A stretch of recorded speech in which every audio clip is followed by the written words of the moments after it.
of women in Nigerian society differs, and it is largely dependent on the religious, cultural, and environment factor. Women are primarily considered as mothers, sisters, daughters, and wives who should be heard but not seen.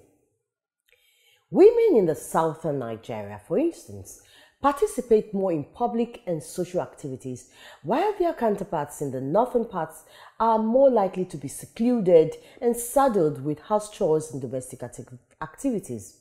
Modern challenges for the Nigerian woman, especially in northern Nigeria, and these includes child marriage, female gender mutilation, child labor, amongst others. Nationally, 27% of Nigerian women between the ages of 15 and 49 were victims of female genital mutilation. As of 2012, girl child labor in Nigeria is more pronounced in northern Nigeria, with high incidence of girls ages 5 to 14 involved in economic activities outside of education and leisure. So the involvement of women in politics, leadership, and business in northern Nigeria is still below expectation. Today on the program, we seek to change the perspective of the average northern woman in Nigeria. And in doing this, we need to identify the major problems and how they can be solved.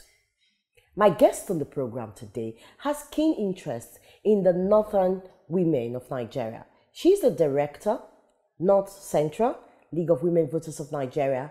She's also the grand patron of an NGO that was created to help northern women in all aspects of life. It's my pleasure to welcome Dr. Aisha Salihu Lemo on the program. Thank you, Mete. Thank you for joining us. You're welcome. Wow. So, why the keen interest in northern Nigerian women? I believe we can do better if we are educated and we understand the significance of being educated and the role of women generally in even the upbringing of children, because you need to be educated to be able to train your child, your girl child, to know her responsibilities and what is expected of her in the society. So that's the key interest. Well, I would like to go back a bit to your story. I read how it was for you to get education and all that. What were the challenges you faced as a young girl, and you were able to come out of it, which I know a lot of northern women are still struggling. You may want to share those processes with us. I married very early, but my parents were actually educated, and I decided that that education I am going to have as well.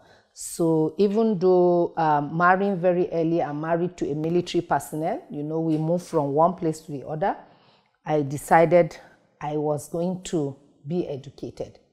So like when we were posted to Yola, I went back to Government Teachers College. I started from third year.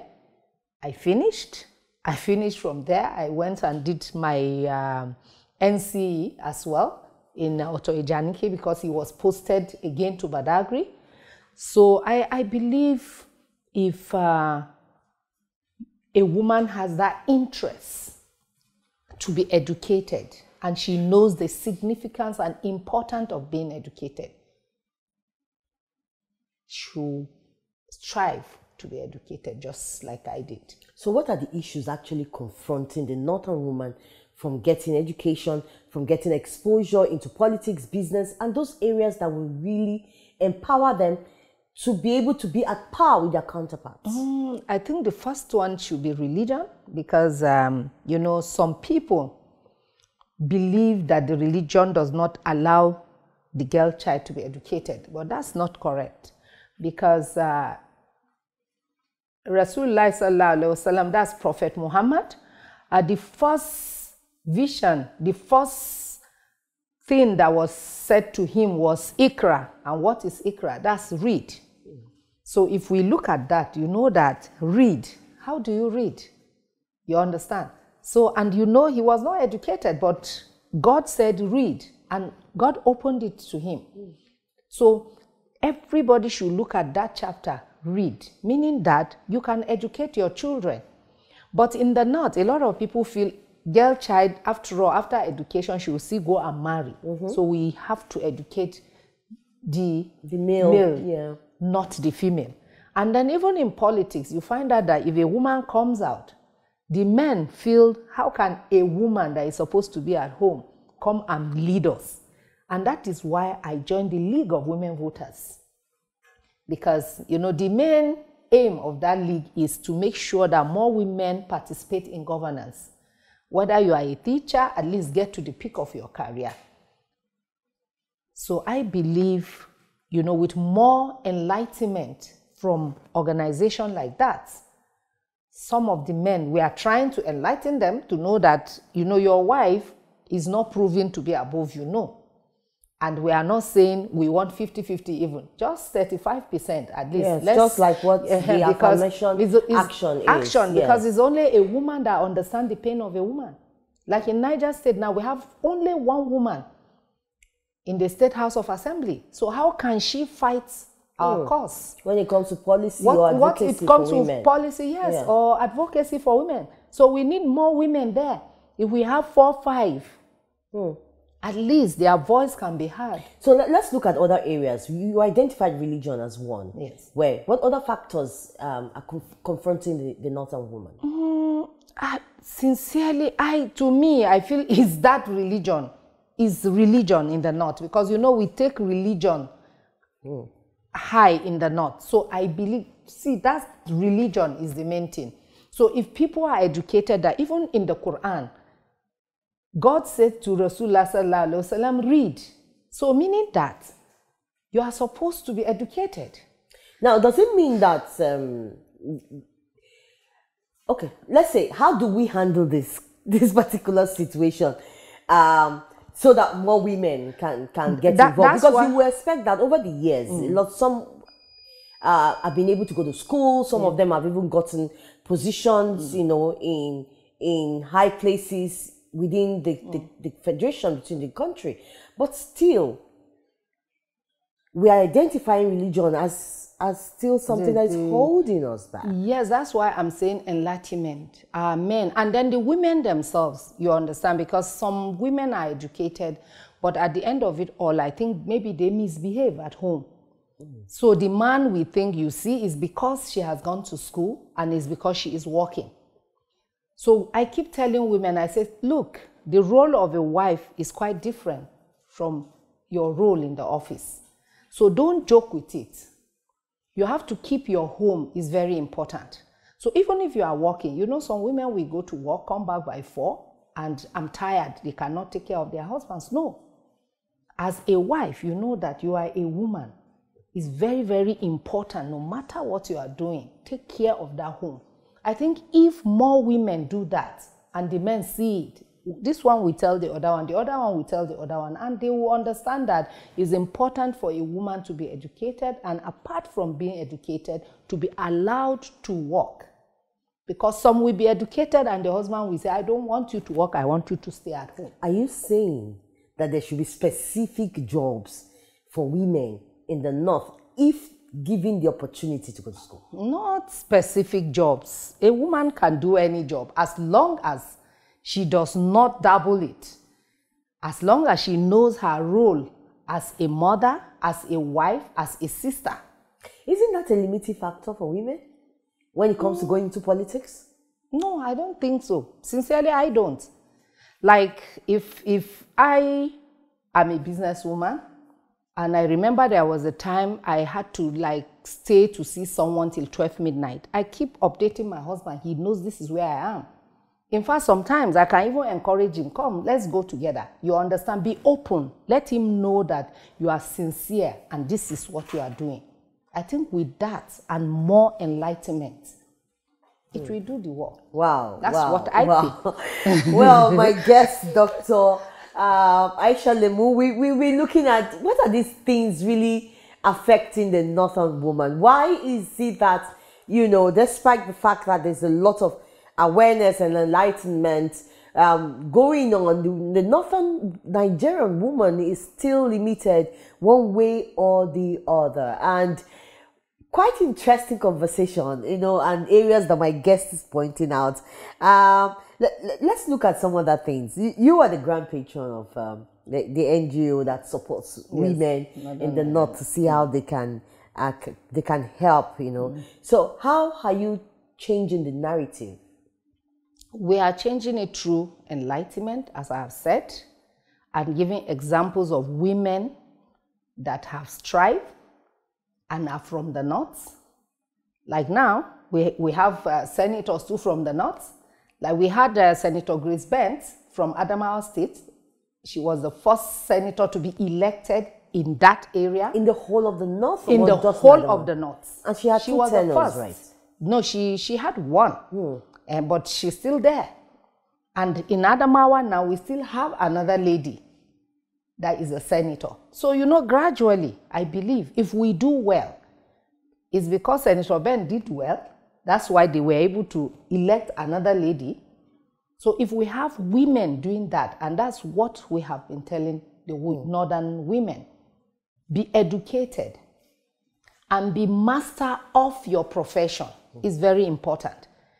Don't allow men to say, you are married. This meeting we will not finish on time till 10, because that's where they will tell you go home, and when you go home, what they will discuss you will not know. So you have to stay. Decisions are taken. So if you are married, just inform your husband. I'm working, and today we have a management meeting, and the meeting will last by 10. You can even come and pick me. Be open. Be open. Once you are open and sincere, we have to be role models and example to other women. And that's what we are trying to do. Wow, it takes my mind back to women like Laila Dogoyaro yes. And Gambo Sawama. Sawaba. If they were, let's look at those women's experience from the north. You know how many times she was in prison? In prison, yeah. How many times the family had to disown her, basically because of her drive. Would you say that the struggles and the suffering of these women have been meant, or the northern woman has disregarded the impact of what these women have really suffered to see that the plights of the northern woman is I don't think it has been disregarded. I think we are striving, we are following their footsteps. People like us are following their footsteps. Because if not for the foundation they gave, I'm sure the northern woman will still be in the room. But because we look at those women, they are role models to us. That's why we are striving. And I'm sure we'll get there very soon. Very, very soon is our prayer that we'll get there. We'll take a short break. When we come back, we'll be looking at some of the activities that we think would help promote and impact women from northern Nigeria. Please don't go away. AD4 TV Radio, we focus on education with emphasis on research and innovation, science and technology, women and girl-child education, children, health, youth and sports, socio-political and economic reforms, security, environment, entrepreneurship, and entertainment. We'll give you information at your fingertips. Learn on the go. Follow AD4 TV Radio on Facebook, Twitter, LinkedIn, Instagram, and YouTube. AD4 TV Radio, reliable and credible. We love you, AD4 TV Radio. Welcome back. It's the Total Woman on AD4 TV Radio, and we are talking about women in northern Nigeria and how we can change the narrative. And my guest, Dr. Aisha Lemu, has been sharing her experiences and what her NGO has been doing to change the narrative. So let's look at your personal experience and the exposure you were able to get being a military officer's wife. You moved from place to place, and then within the struggle, you never allowed those things to limit you. Now, let's look at the northern woman. What would be the advantage to the northern woman if we have more women educated and holding political offices or office of leadership within the country? The advantage will be development and progress for the northern women. And like my own experience, I married my husband as a captain, and we moved from one state to the other. But because of my belief in the education of a woman, and I want to impact on the northern women as well, after leaving my grade 2, after my grade 2, we got to Lagos, and my husband was posted to Badagry. That did not stop me. I still continued. So I believe if women have this determination that I have, you can get to wherever you want to get to. And you know this saying that when you educate a woman, you educate a nation. I believe in that as well. Because as a northern woman, if you are educated, you make sure that your children as well do the right thing. And if you have a girl child, you interact with her very well. You have met my little daughter before. I talk to her like an adult. She's a writer. But if I'm not educated, you know, I will not help her. I would leave her to just be, you understand? So it's very important for us as northern women to be educated and to do the right thing as wives as well. Separate your relationship at home with the one in the office.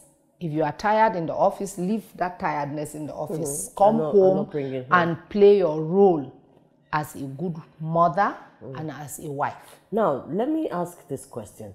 I know that several governments have made certain efforts like free education for girls to go to school. Who is responsible for taking that decision for the girl child to go to school? Is it the women themselves or the male? Whose responsibility it is to take that decision that the girl child should go to school? You mean in the northern scenario? It should be both parents, but you know, definitely the man, because of religion, as I told you, definitely they say a woman should be 100% submissive to her husband. So submissiveness means total submissiveness, isn't it? But as a woman, you know how a woman is. You can use very nice words. I keep telling women, I say, even if your husband say you will not do this, if you want to do it, there is a way you talk to him that you will achieve your aim. So even if the husband says, the girl, my daughter will not be educated, there is a way you can talk to him in a very low tone. You are the man of the house, that I know. But you know, if we educate this girl, you don't know where she will become tomorrow. I used to give example of someone that I know that has 3 daughters, no son. But the daughters are educated and they are doing very well now. Very, very well. So there has to be a total reorientation of the mindset. Reorientation, exactly. Of the northern man and the northern woman. Yes, look at the girl and the boy as the same. You understand? Train them the way you will train the man. Don't say because he's a boy, he's going to go to the war. The woman too will. And for any woman given the opportunity, please do not abuse the opportunity. Do not abuse, yes, do not abuse your opportunity. All right, the final word. What's the way forward? The way forward is we should encourage more girls from the north to be educated. We should encourage them as well to join politics, because if you sit and say someone will do it, how are you sure he will get there and do what you want? You should strive to be there.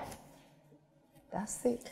The dynamics is that much. I mean, from the fact that if we must get women representation, we must begin from the grassroots and the bottom, which is educate a girl child and get women represented. Thank you so much for being my guest on the program. Well, there's still invitation as to how far most women in the northern part of Nigeria can aspire in society for reasons ranging from cultural, religious, and other associated factors.